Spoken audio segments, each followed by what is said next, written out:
بسم اللہ الرحمن الرحیم الحمد للہ والصلاۃ والسلام علی رسول اللہ اشہد ان لا الہ الا اللہ وحدہ لا شریک لہ واشہد ان محمدا عبدہ ورسولہ صلی اللہ علیہ وسلم۔ رکو نمبر 12 ہمارا چل رہا ہے، اور رکو نمبر 12 میں ہماری جو آیت ہے 102 نمبر سورۃ البقرہ کی، وہ اس کا ہم نے لفظی ترجمہ، سلیس ترجمہ اور تفسیر ہم پڑھ رہے تھے، اور جس میں ہم نے جادو اور اس کے متعلق کچھ مزید چیزیں پڑھی تھی، اور صحیح مسلم کی ایک حدیث پر ہم جو ہے وہ بات کر رہے تھے، اور صحیح مسلم کی اس حدیث پر جس میں نبی کریم صلی اللہ علیہ وسلم پر جادو ہوا تھا، وہ ہم نے اس کا لفظی ترجمہ پڑھا تھا۔ تو قصہ مختصر یہ ہے کہ نبی کریم صلی اللہ علیہ وسلم پر جب جادو ہوا تو اللہ رب العالمین نے آخری جو 2 صورتیں تھیں، سورۃ الفلق اور سورۃ الناس، یہ نبی کریم صلی اللہ علیہ وسلم پر نازل کیں، اور آپ ان کو پڑھتے رہے، اور آپ صلی اللہ علیہ وسلم نے پھر اس پر دم کر کے اور جس طریقے سے ہم نے کل حدیث میں پڑھا تھا کہ دعا ثم دعا ثم دعا، پھر نبی کریم صلی اللہ علیہ وسلم نے دعا کی، پھر بار بار دعا کی، تو دعا کرنا اور پھر اس کے بعد قرآن کریم پڑھ کے دم کرنا، یہ جو ہے وہ سنت ہے، اور اس سے انسان کا جو نظر ہے، حسد کی نظر ہے، کوئی جادو ہے، جتنی بھی چیزیں ہیں وہ ساری کی ساری ختم ہو جاتی ہیں۔ لیکن 2-3 چیزیں اس میں ہیں۔ سب سے پہلی چیز تو ہے یہ اللہ تعالیٰ سے دعا کرنا، اللہ تعالیٰ سے مانگنا، اور بار بار اس چیز کا ذکر کرنا کہ اللہ میں تیرا محتاج ہوں، تو نے ہی میری ضرورتیں پوری کرنی ہیں، اور اگر مجھ پہ کوئی جادو ہے، نظر ہے، یا کوئی اس طرح کا معاملہ ہے، ظاہر سی بات ہے کہ میں ان چیزوں سے لڑ نہیں سکتا۔ جو چیزیں ہمیں نظر نہیں آتی، چاہے وہ شیاطین ہیں، چاہے جنات ہیں، تو ان سے پناہ مانگنا سب سے پہلے ضروری ہے، اور اگر کہیں یہ انسان پہ حملہ آور ہو جائیں تو ان سے چھٹکارا دینا بھی اللہ تعالیٰ کا کام ہوتا ہے۔ تو اس لیے ہمیں ان احادیث کو سامنے رکھتے ہوئے اپنی زندگی کو گزارنا۔ اچھا، اس آیت کا جو اگلا ٹکڑا تھا، آیت ہم دوبارہ پڑھ لیتے ہیں تاکہ اس کا جو ہے نا وہ ترجمہ ہمیں ہمارے ذہن میں رہے، کہ پہلا وَاتَّبَعُوا مَا تَتْلُو الشَّيَاطِينُ عَلَىٰ مُلْكِ سلیمان، کہ انہوں نے پیروی کی جو شیاطین تلاوت کرتے تھے سلیمان علیہ السلام کی بادشاہت میں۔ وما کفر سلیمان، سلیمان علیہ السلام نے کفر نہیں کیا، ولیکن الشیاطین کفروا، لیکن شیاطین نے کفر کیا، یعلمون الناس السحر، وہ لوگوں کو سحر سکھاتے تھے۔ وما انزل علی الملکین ببابل ہاروت و ماروت، اور انہوں نے اس چیز کی پیروی کی، اس چیز کے پیچھے لگ گئے جو 2 فرشتوں پر بابل میں ہاروت اور ماروت پر نازل ہوا تھا۔ وما يعلمان من احد حتى يقولا انما نحن فتنة فلا تکفر، وہ کسی کو بھی نہیں سکھاتے تھے، وہ جو ان کو علم دیا گیا تھا، حتیٰ کہ وہ لوگوں کو بتا دیتے کہ بھئی ہم فتنہ ہیں، آزمائش کے لیے تمہارے پاس بھیجے گئے ہیں، فلا تکفر، تو کفر نہ کر۔ فیتعلمون منہما ما یفرقون به بین المرء وزوجہ، وہ ان سے سیکھتے وہ علم کہ جس کے ذریعے سے وہ آدمی اور اس کی بیوی کے درمیان جدائی ڈال دیتے۔ وما ہم بضارین بہ من احد الا باذن اللہ، اور وہ نہیں جدائی ڈال سکتے تھے ان کے درمیان مگر جب اللہ تعالیٰ چاہے، یا جس کے لیے اللہ تعالیٰ چاہے۔ وَيَتَعَلَّمُونَ مَا يَضُرُّهُمْ وَلَا يَنفَعُهُمْ، اور وہ سیکھتے تھے وہ چیز جو ان کو نقصان پہنچاتی تھی اور ان کو نفع نہیں دیتی تھی۔ وَلَقَدْ عَلِمُوا، اور البتہ یقیناً انہوں نے جان لیا، لَمَنِ اشْتَرَاهُ مَا لَهُ فِي الْآخِرَةِ مِنْ خَلَاقٍ، البتہ یقیناً جس نے خریدا ہے وہ چیز کے اس کے لیے جس نے اس کو خرید لیا تو اس کے لیے آخرت میں کوئی حصہ نہیں ہے۔ وَلَا بِئْسَ مَا شَرَوْا بِهِ أَنفُسَهُمْ، اور بہت بری ہے وہ چیز جو جس کے بدلے انہوں نے اپنے آپ کو بیچ دیا۔ لَوْ كَانُوا يَعْلَمُونَ، کاش کہ وہ جانتے ہوتے۔ یہ اس لفظ کو بھی یاد رکھنا آپ نے، لَوْ كَانُوا يَعْلَمُونَ، کاش کہ وہ جانتے ہوتے۔ تو اس میں جو اب پہلا حصہ ہم نے اس کی تفسیر پڑھ لی تھی، اگلا حصہ ہے وما کفر سلیمان، سلیمان علیہ السلام نے کفر نہیں کیا۔ یہ کیوں کہا گیا ہے؟ یہودیوں نے یہ مشہور کیا ہوا تھا کہ سیدنا سلیمان علیہ السلام جادوگر تھے، نعوذ باللہ، اور ان کی جو حکومت کا دار و مدار تھا وہ جادو پر تھا۔ آپ کو پتہ ہے سیدنا سلیمان علیہ السلام کی جو حکومت تھی وہ بہت بڑی تھی، اور قرآن کریم میں سورۃ النمل کی آیت نمبر 16 ہمارے سامنے موجود ہے، اس میں اللہ رب العالمین نے ذکر کیا ہے کہ سلیمان علیہ السلام فرماتے ہیں، یعنی اللہ تعالیٰ نے ان کو جو حکومت دی ہوئی تھی وہ کیسی تھی؟ وَأُوتِينَا مِن كُلِّ شَيْءٍ، اور ہمیں ہر چیز دی گئی ہے، یعنی جتنی بھی چیزیں حکومت اور بادشاہت کے لیے ضروری ہوتی ہیں، اتھارٹی ہوتی ہے، وہ حتیٰ کہ اگلی آیت اگر ہم پڑھتے ہیں سورۃ الصاد کی آیت نمبر 35 سے 38 تک، تو اس میں ہمیں کئی چیزیں پتہ چلتی ہیں۔ جیسے مثال کے طور پر قال رب اغفر لی، سیدنا سلیمان علیہ السلام فرماتے ہیں اے میرے رب اغفر لی، تو مجھے معاف کر دے، وہب لی ملکن، اور مجھے ایک ایسی بادشاہت دے، لا ینبغی لاحد من بعدی، جو میرے بعد کسی کے لیے بھی نہ ہو، انک انت الوہاب، بے شک تو ہی عطا کرنے والا ہے، بہت زیادہ عطا کرنے والا ہے۔ اب اللہ تعالیٰ نے بادشاہت کیسے دی؟ فسخرنا لہ الریح، اللہ تعالیٰ نے فرمایا ہے کہ ہم نے ان کے لیے ہوا کو مسخر کر دیا، تجری بامرہ، جو ان کے حکم سے چلتی تھی، رخاءن، نرم ہو کر، حیث اصاب، جہاں کہیں وہ پہنچانا چاہتے تھے، والشیاطین کل بناء و غواص، اور شیاطین جو تھے مختلف قسم کے جنات اور طاقت رکھنے والے، کل بناء، ہر قسم کے جو بہت بڑے ماہر معمار تھے، یعنی بلڈنگیں عمارتیں بنانے والے، وغواص، اور غوطہ خور، یعنی سمندر کے اندر سے ہیرے جواہرات اور مختلف قسم کی چیزیں نکال کر وہ جو ہے سیدنا سلیمان علیہ الصلوۃ والسلام کے سامنے لے آتے تھے، وآخرین مقرنین فی الاسفاد، اور کچھ جو ہے وہ بیڑیوں میں جکڑے ہوئے۔ یہ ساری جو حکومت تھی سیدنا سلیمان علیہ الصلوۃ والسلام کی تھی۔ اب اس طرح کی حکومت یہودی کیا کہتے تھے؟ یہودی کہتے تھے یہ جی جادو کے بل بوتے پر ان کو ملی ہے، نعوذ باللہ، وہ ایک الزام لگاتے تھے۔ تو اللہ رب العالمین نے ان کے اس سوال کی جو انہوں نے اور ایک الزام لگایا اس کی تردید کی اور فرمایا وما کفر سلیمان، سلیمان علیہ الصلوۃ والسلام نے کوئی کفر نہیں کیا، ولیکن الشیاطین کفروا، شیاطین نے کفر کیا۔ تو سلیمان علیہ الصلوۃ والسلام صاحب معجزہ پیغمبر تھے، انہوں نے کفر نہیں کیا، بلکہ شیاطین نے ان کے عہد میں کفر کا کام کیا کہ وہ خود بھی جادو کرتے تھے اور لوگوں کو بھی جادو سکھاتے تھے۔ اور یہودی جو تھے وہ اسی علم کے پیچھے لگ گئے۔ یہودیوں نے جو ہے وہ جب دیکھا کہ یہ علم ایک آسان طریقہ ہے اپنے منزل تک پہنچنے کا، اور ظاہر سی بات ہے دنیا کے اندر اللہ رب العالمین نے، جس طرح ہم کل بھی بات کر رہے تھے، کہ بہت ساری چیزیں نا ہماری آزمائش کے لیے رکھی ہیں، کہ انسان کی کچھ چیزیں ہیں جو ضرورت کی ہیں، کچھ چیزیں ہیں جو ہماری آزمائش کی ہیں، کہ اس کے اندر انسان اگر ان چیزوں سے بچے گا نہیں، یا ان چیزوں، اور کئی دفعہ وہ چیزیں بہت اچھی ہوتی ہیں، مزیدار بھی ہوتی ہیں، اور انسان کو لگ رہا ہوتا ہے کہ یار اس سے تو میں بہت جلدی پیسہ بھی کما سکتا ہوں، اس سے میں بہت جلدی امیر بھی ہو سکتا ہوں، اس سے مجھے بہت جلدی راحت بھی مل جائے گی، لیکن وہ چیزیں انسان کے لیے آزمائش ہوتی ہیں۔ انسان کو اس تک جانا یا اس کو استعمال کرنا منع کیا گیا ہوتا ہے کہ دنیا کی زندگی میں تم نے اس کو استعمال نہیں کرنا، تم اس طریقے کو اختیار نہیں کرو گے۔ اور دوسرا ایک علم تھا، ایک تو جادو کا علم تھا جو یہودی سیکھا کرتے تھے، اور دوسرا ایک علم جس کے بارے میں بات ہوئی نا، کہ جو بابل میں ہاروت اور ماروت دو فرشتے تھے، ان کو دیا گیا، وہ علم کیا تھا اس کے بارے میں تفصیل اللہ تعالیٰ نے قرآن کریم میں بیان نہیں کی ہے، اور ان فرشتوں کو بھی وہ علم دے کر لوگوں کی آزمائش کے لیے بھیجا گیا کہ لوگوں کو بتا دو کہ تمہارے لیے آزمائش ہے، فتنہ ہے، اور ہم تمہارے لیے جو علم لے کر آئے ہیں یہ علم ہم تمہیں نہیں سکھا رہے۔ ہاں اگر تم جو ہے نا وہ زبردستی ہمیں کہو گے یا بار بار کہو گے تو ہم اسی لیے ہم بار بار تمہیں بتا رہے ہیں،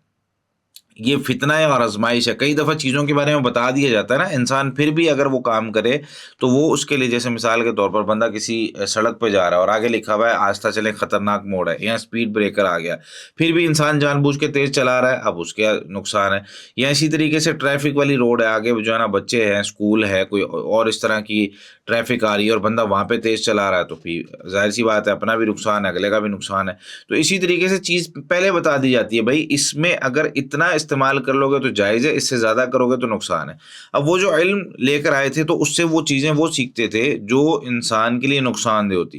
اب یہاں پر بھی یہودیوں کی جو اخلاقی پستی ہے اس کا پتہ چلتا ہے کہ بھائی کیسے وہ اچھی چیزوں کو چھوڑ کر بری چیزوں کی طرف جاتے تھے، اور وہ علم ایسا علم تھا جس کے ذریعے سے مختلف قسم کی چیزیں یا مختلف قسم کے کام ہوتے، خاص طور پہ وہ عملیات جس میں وہ میاں بیوی کے درمیان جدائی ڈالتے تھے، یہ ایک ایسا جو ہے نا وہ علم تھا۔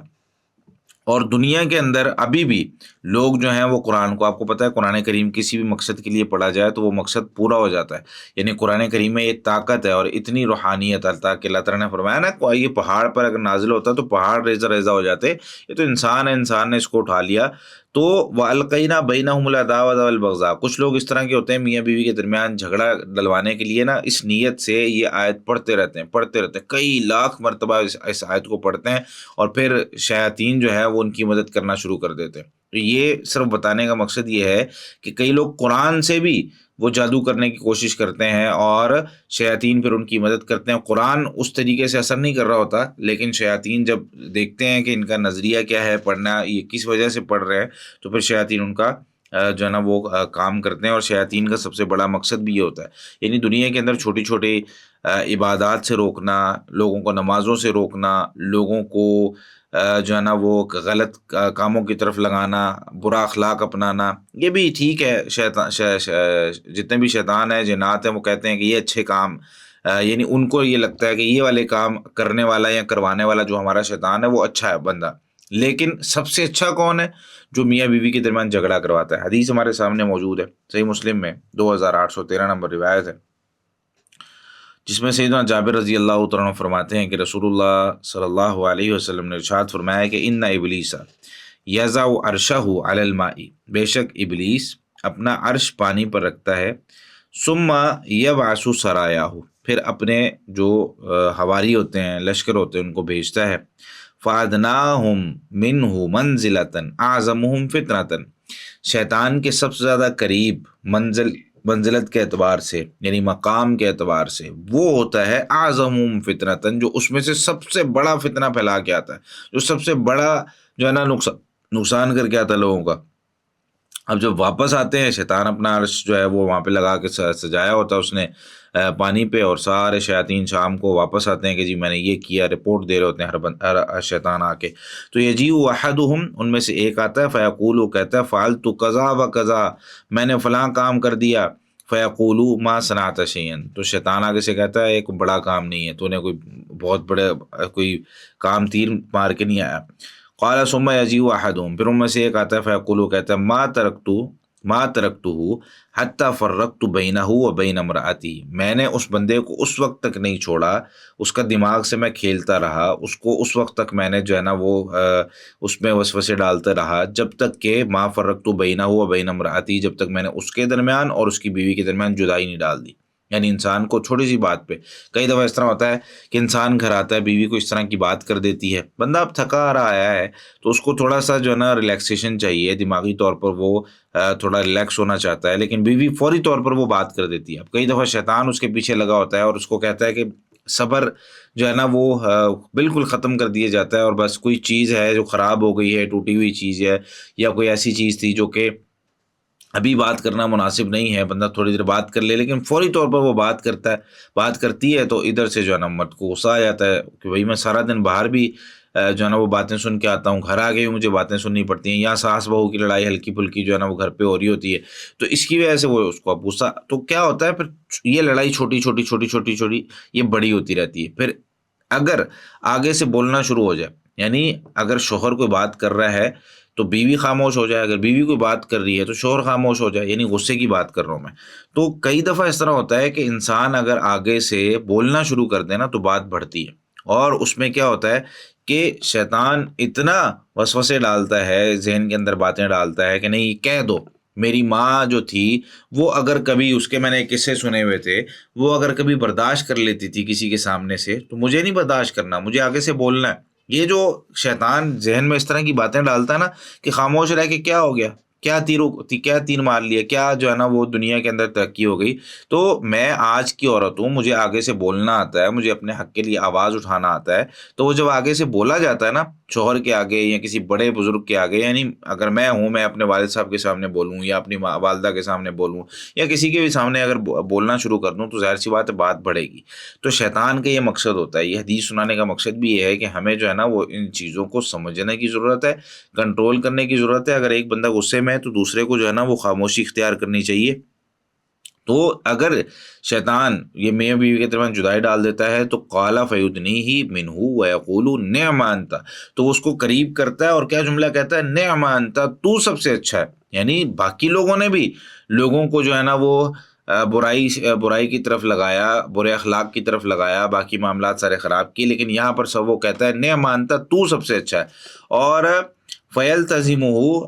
حدیث کے الفاظ ہیں، عامش کہتے ہیں یعنی راوی ہیں حدیث کے، تو کہتے ہیں فیلتزمہ، وہ اس کو گلے بھی لگا لیتا ہے، یعنی اتنا خوش ہوتا ہے وہ اس بات سے۔ اگلی جو آیت ہے وہ اگلی آیت، ولو انہم آمنوا، اور بے شک اگر یہ ایمان لے آتے، واتقوا، اور ڈر جاتے یعنی بچ جاتے، لمثوبۃ من عند اللہ، تو یقیناً لمثوبۃ من عند اللہ، اللہ تعالیٰ کی طرف سے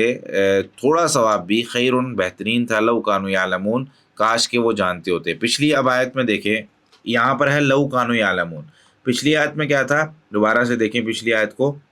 لو کانوا یعلمون، ٹھیک ہے، یہاں پر ہے کاش کہ وہ جانتے ہوتے، اور اگلی آیت میں بھی ہے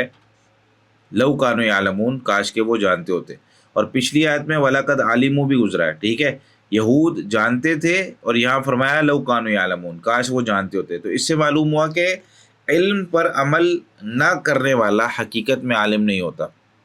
یعنی پیچھے ان کو یہ کہا گیا کہ وہ جانتے ہیں، اور یہاں کہا گیا لو کانوا یعلمون، کاش کہ وہ جانتے ہوتے. یعنی اگر بندہ عمل نہیں کر رہا نا اپنے علم پہ، یعنی ہم لوگ سیکھتے ہیں کتنی چیزیں ہمیں پتہ ہوتی ہے، لیکن جب عمل کی باری آتی ہے چل یار ٹھیک ہے یہ بھی جانے دو، یہ بھی کر لیتے ہیں، یہاں پہ بھی کوئی مسئلہ نہیں ہے. تو اس طرح کی چیزیں جو ہے نا وہ انسان کے لیے نقصان دہ ہوتی ہیں. اس میں کل 9 آیات ہیں. اعوذ باللہ من الشیطان الرجیم. یا ایھا الذین آمنوا لا تقولوا راعنا وقولوا انظرنا واسمعوا وللکافرین عذاب علیم. یا ایھا الذین، اے لوگو جو آمنو ایمان لائے ہو، لا تقولوا تم مت کہو، راعنا،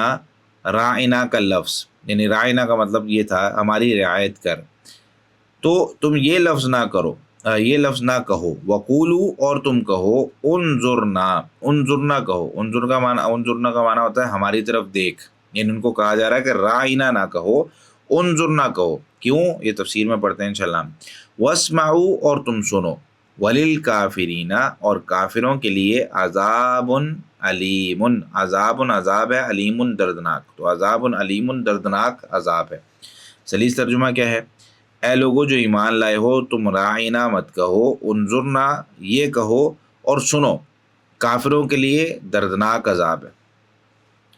آگے جو ہے اگلی آیت میں ما یود الذین کفروا من اہل الکتاب ولا المشرکین ان ینزل علیکم من خیر من ربکم واللہ یختص برحمتہ من یشاء واللہ ذو الفضل العظیم. ما یود الذین، ما نہ، یود الذین پسند کرتے ہیں وہ لوگ، ناپسند کرتے ہیں وہ لوگ، کفروا جنہوں نے کفر کیا، من اہل الکتابی اہل کتاب میں سے، ولا المشرکین نہ مشرکین، کیا پسند نہیں کرتے جی؟ ان ینزل علیکم، کہ اتاری جائے تم پر، ٹھیک ہے، وہ پسند نہیں کرتے کیا چیز؟ وہ آگے آ رہی ہے. ان ینزل، کہ اتاری جائے، علیکم تم پر، من خیرن کوئی بھلائی، من ربکم تمہارے رب کی طرف سے. وہ پسند نہیں کرتے، چاہے وہ اہل کتاب ہوں چاہے مشرکین ہوں، وہ یہ پسند نہیں کرتے کہ تم پر کوئی بھلائی اتاری جائے. اب اللہ تعالیٰ نے یہاں پر جو ہے وہ یہ بات ذکر کی، واللہ یختص برحمتہ من یشاء، واللہ اور اللہ، یختص خاص کر لیتا ہے، برحمتہ اپنی رحمت کے ساتھ. تو اپنی رحمت کے ساتھ اللہ تعالیٰ خاص کر لیتا ہے، من یشاء جسے چاہتا ہے، واللہ اور اللہ، ذو الفضل العظیم بڑے فضل، بہت بڑے فضل والا ہے. ذو الفضل، ذو کا معنی ہوتا ہے والا، الفضل فضل، اور العظیم بہت بڑے. ایک آیت اور ہم پڑھ لیتے ہیں. ما ننسخ من آیت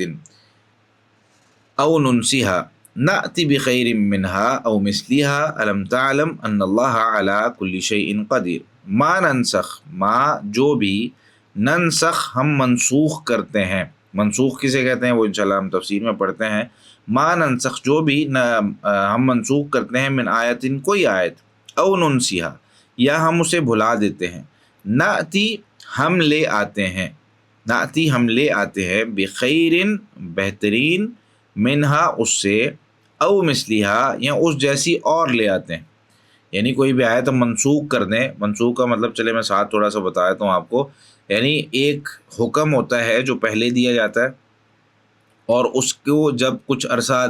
جو ہے نا وہ لوگ اس کے عادی ہو جائیں، پھر کوئی نیا حکم دے دیا جاتا ہے، اس کو ختم کر دیا جاتا ہے. تو یہ منسوخ ہے. باقی تفصیل سے ہم اس میں تفسیر میں پڑھتے ہیں. تو ہم جو بھی حکم منسوخ کر دیں، کوئی بھی آیت منسوخ کر دیں یا اسے بھلا دیں، تو ہم اس جیسی یا اس سے بہتر لے آتے ہیں. الم تعلم، کیا تو نے نہیں جانا، یعنی جو حمزہ ہے اس کا معنی ہوتا ہے کیا، یہ سوالیہ کے لیے ہوتا ہے. لم تعلم، تو نے نہیں جانا کہ ان اللہ بے شک اللہ تعالیٰ علی کل شیء ہر چیز پر قدیر پوری طرح قادر ہے۔ تو سب سے پہلی آیت جو ہے یا ایھا الذین آمنوا لا تقولوا راعنا، اے ایمان والو تم راعنا نہ کہو۔ اچھا راعنا یہ ایک لفظ ہے جو مراعات سے ہے نا، راع یراعی مراعاتن، اس سے فعل امر ہے عربی میں اگر ہم بات کریں تو اس کا معنی ہوتا ہے ہماری رعایت کیجیے۔ یعنی جب ہم کسی سے بات کرتے ہیں تو عربی کے اندر، عرب میں یہ کسی کے لیے عزت کے لیے استعمال ہونے والا ایک لفظ تھا، راعنا، آپ ہماری رعایت کیجیے، یعنی ہماری طرف دیکھیں، ہماری بات سنیں، بڑے پیار سے یہ لفظ بولا جاتا تھا۔ تو مسلمان جب رسول اللہ صلی اللہ علیہ وسلم کو متوجہ کرتے تھے تو یہ الفاظ استعمال کرتے تھے، راعنا، کہ اے اللہ کے رسول صلی اللہ علیہ وسلم، اے پیارے نبی صلی اللہ علیہ وسلم، آپ ہماری جو ہے نا وہ رعایت کیجیے، ہماری طرف دیکھیے، ہماری بات سنیں۔ اور جب یہودیوں نے یہ لفظ سنا تو یہودیوں نے اس لفظ کو زبان ٹیڑھی کر کے استعمال کرنا شروع کر دیا۔ دو طریقے سے وہ استعمال کرتے تھے،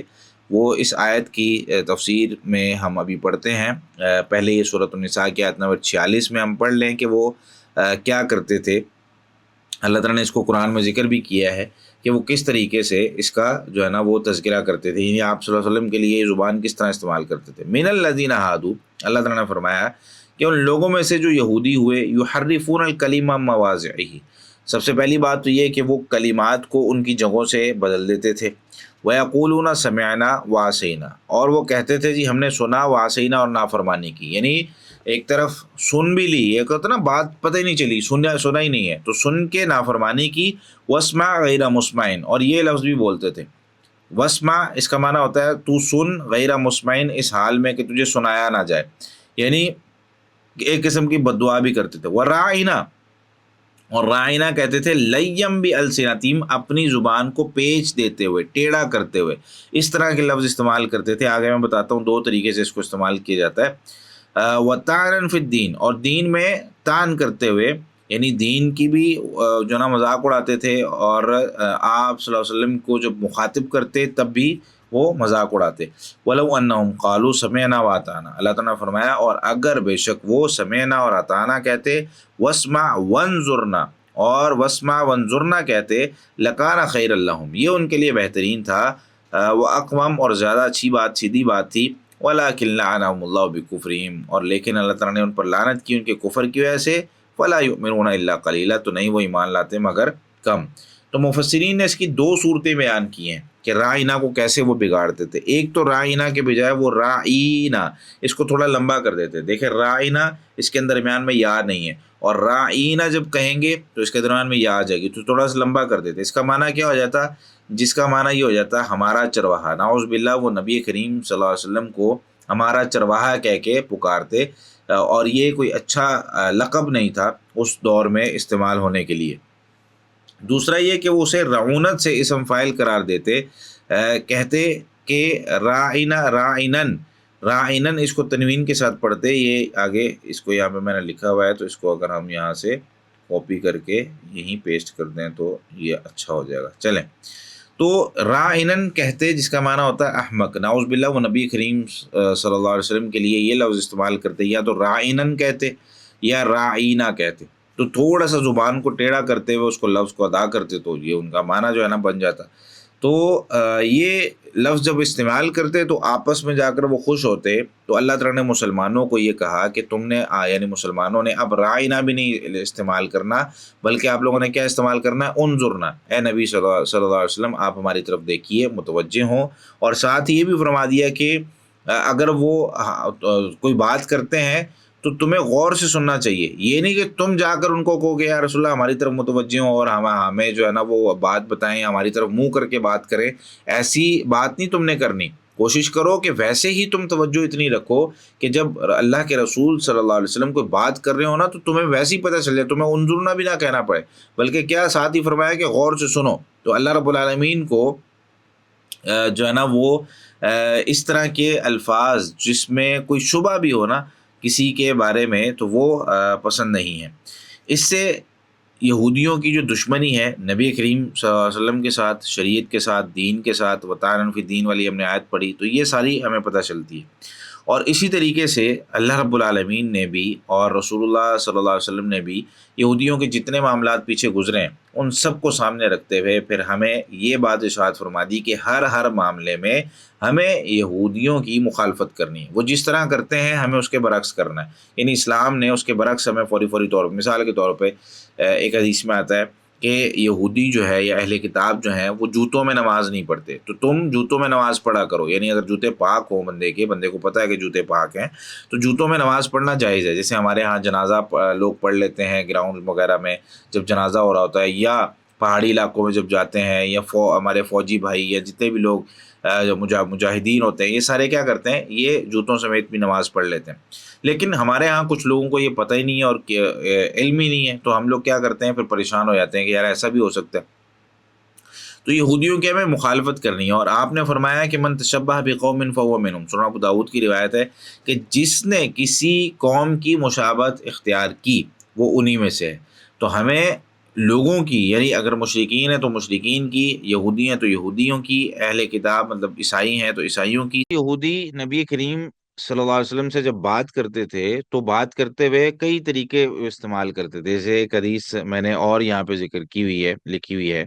کہ جب وہ آتے نبی کریم صلی اللہ علیہ وسلم سے اور مخاطب کرتے، ایک تو رائنن کا لفظ بول دیتے یا رائینہ کا لفظ بول دیتے، اس سے منع کیا گیا۔ دوسرا وہ ایک لفظ استعمال کرتے تھے السلام علیکم، یعنی سلام کرنے کے بجائے۔ حدیث میں کیا آتا ہے، صحیح مسلم میں 2164 نمبر روایت ہے، سیدنا عبداللہ بن دینار رحمہ اللہ، یہ سیدنا عبداللہ بن عمر رضی اللہ تعالیٰ عنہ سے انہوں نے سنا، فرماتے ہیں کہ رسول اللہ صلی اللہ علیہ وسلم نے ارشاد فرمایا کہ ان الیہودا اذا سلموا علیکم، یہودی جب تمہیں سلام کرتے ہیں نا، یعنی مسلمانوں کے بارے میں بھی بتا دیا۔ ایک تو رسول اللہ صلی اللہ علیہ وسلم کو جب سلام کرتے تھے تب ان کا طریقہ یہ تھا کہ وہ آ کر آپ کو سلام کرتے اور سلام کرتے ہوئے کہتے تھے السلام علیکم، نعوذ باللہ، اس کا معنی ہوتا تھا کہ تم پر موت ہو، ٹھیک ہے، تم پر موت ہو، اور یہ نعوذ باللہ یہ بد دعا کرتے تھے نبی کریم صلی اللہ علیہ وسلم کے لیے بھی اور مسلمانوں کے لیے بھی۔ تو اللہ رب العالمین نے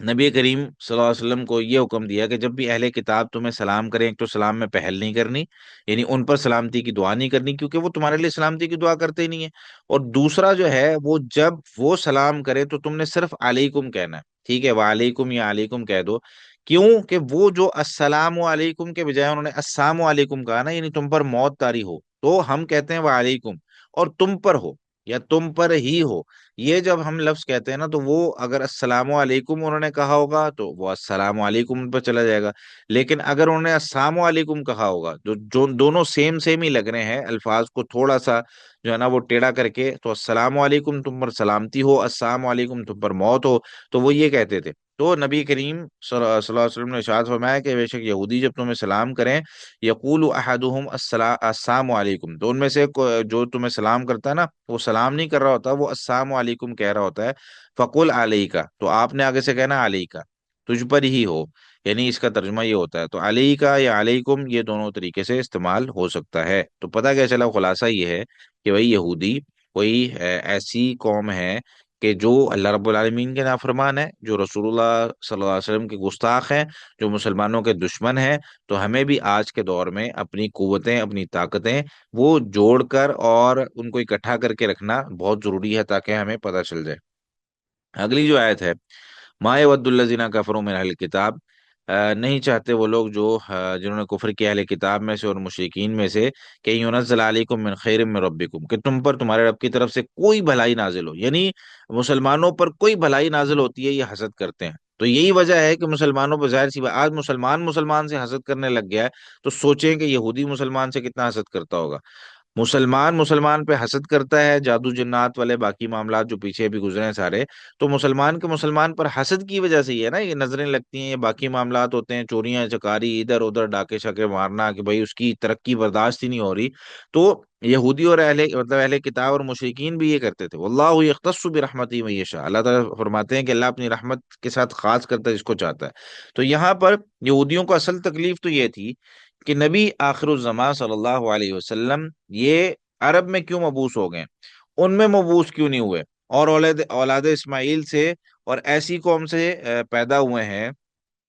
جو یہودی یہ سمجھتے تھے، جو کہ یہ جو قوم ہے نا یہ ہم سے کم تر ہے، حقیر سمجھتے تھے۔ اور مشرکوں کو جو تکلیف تھی وہ یہ تھی کہ مشرک یہ کہتے تھے کہ نبی کریم صلی اللہ علیہ وسلم ان کو ایک اللہ کی عبادت اور خالص ایک اللہ کی عبادت کی دعوت دیتے ہیں، تو یہ اب ان پر جو ہے نا وہ ان کو مسئلہ ہوتا تھا کہ ان کے خود ان پر زیادہ آ رہی تھی، اور ان کے معبودوں پر، ان کے آباء و اجداد پر، ان کی جو جتنی بھی چودراہٹ تھی سب ختم ہو رہی تھی، کہ بھئی ہم مطلب دنیا کے اندر عاجزی اور انکساری کرنے والے بن جائیں، اور سب ان کی جو ہے نا وہ، تو یہ دونوں مسلمانوں کے اور نبی کریم صلی اللہ علیہ وسلم کے بہت مطلب شدت کے ساتھ دشمن تھے۔ اب مسلمانوں کے لیے اس میں ظاہر سی بات ہے اللہ رب العالمین نے پھر مسلمانوں کو یہ چیزیں بتا دی کہ بھئی یہ تمہارے دشمن ہیں اور ان سے بچ کے رہو۔ اور ساتھ اللہ تعالیٰ نے فرمایا واللہ یختص برحمتہ من یشاء، یہ جو تمہیں تکلیف ہے کہ نبوت تم جو ہے نا وہ کہہ رہے ہو کہ مشرکین یہ کہتے تھے کہ نبی کریم صلی اللہ علیہ وسلم ہم میں جو ہے نا وہ ایک عام آدمی ہے، اور عام آدمی پہ جو ہے نا وہ کوئی نبوت نہیں آنی چاہیے، کسی بڑے آدمی پہ آنی چاہیے، تو یہ مشرکین کا عقیدہ تھا۔ تو واللہ یختص برحمتہ من یشاء، اللہ تعالیٰ نے اس میں یہی جواب دیا ہے۔ مشرکین کا یہ عقیدہ کہاں لکھا ہوا ہے؟ سورہ زخرف کی آیت نمبر 31 میں اللہ رب العالمین نے فرمایا وقالو لولا نزل هذا القرآن، اور انہوں نے کہا کہ یہ قرآن کیوں نہیں نازل کیا گیا علی رجل من القریتین عظیم، علی رجل عظیم، یہ موصوف صفت ہے کہ کسی بڑے آدمی پر، من القریتین دونوں بستیوں سے، یعنی ان دونوں بستیوں میں سے کسی بڑے آدمی پر، عظیم آدمی پر کیوں نہیں نازل کی، یہ کہ عام آدمی پر کیوں ہو گئی؟ تو یہ جو ہے نا وہ مشرکوں کو تکلیف تھی۔ تو یہاں پر وہ اپنی نسل سے باہر نہیں دیکھ سکتے تھے، اور یہودی جو ہے نا وہ بھی یہی ان کا مطالبہ تھا۔ تو اللہ رب العالمین نے فرمایا کہ اللہ یصطفی من الملائکۃ رسلا، کہ اللہ رب العالمین فرشتوں سے بھی جس کو چاہتا ہے اس کو رسول بناتا ہے، چنتا ہے اس کو، ومن الناس، اور لوگوں میں سے بھی جس کو چاہتا ہے، جیسے جبریل علیہ السلام، اتنے سارے فرشتے ہیں نا، اب صرف سیدنا جبریل علیہ السلام السلام کو ہی کیوں چنا وحی لانے کے لیے؟ تو اللہ تعالیٰ جسے چاہتا ہے فرشتوں میں سے بھی چن لیتا ہے، اور جس کو چاہتا ہے لوگوں میں سے بھی، کہ بھئی اتنے سارے لوگ ہیں، صرف محمد رسول اللہ صلی اللہ علیہ وسلم کو کیوں چنا؟ اتنے سارے لوگ تھے، سیدنا موسیٰ علیہ السلام کو کیوں چنا؟ تو یہ اللہ تعالیٰ جسے چاہتا ہے چنتا ہے۔ ان اللہ سمیع بصیر، بے شک اللہ تعالیٰ خوب سب کچھ سننے والا، بصیر سب کچھ دیکھنے والا ہے۔ تو یہاں تک رکھتے ہیں انشاءاللہ آج کی کلاس،